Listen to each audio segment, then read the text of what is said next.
7th century BCE, 300 years after the Philistines were defeated by David, a new enemy appears. They are the Assyrians.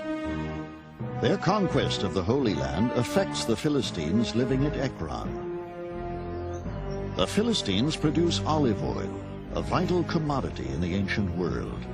Rather than destroy them, the Assyrians incorporate the Philistines into a lucrative commercial enterprise. Approximately at the beginning of the 7th century BC, this great imperial government decided that for its own reasons they would concentrate the production of olive oil in one center. And they invested a huge amount of money, capital, equipment. Ekron thrives under Assyrian rule, which lasts only a century. Then, around 600 BCE, the land is overwhelmed by yet another powerful invader, the Babylonians. For Gaza will be abandoned, and Ashkelon left in ruins. Ashdod will be emptied, and Ekron uprooted. The land of the Philistines I will destroy. Zephaniah 2:4. This is debris from the Babylonian onslaught. Surprisingly, no human bones have been found in the rubble. Scholars believe that rather than face the Babylonians, the Philistines uproot themselves and flee for their lives.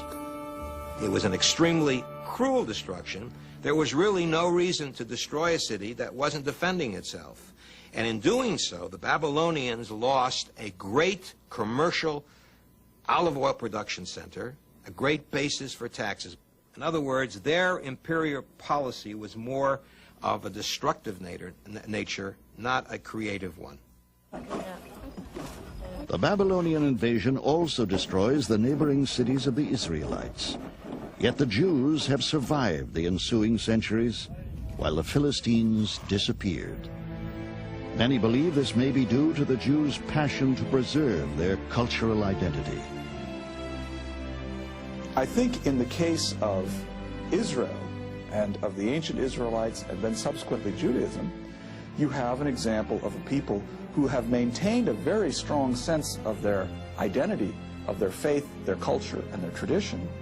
But part of that is because they always believed it to be important. Part of it was as an assignment, as it were, or even a gift from God, this identity and this culture.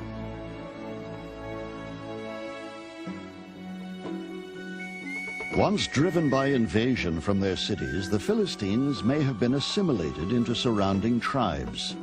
Their traditions may simply have been absorbed into the cultural spectrum of societies around them. Paradoxically, another clue to their disappearance is suggested by the complete absence of evidence. A civilization, by all accounts, technologically advanced, competent, and organized, yet they have never found Philistine writing. How can you make a civilization without writing? How can you function without writing?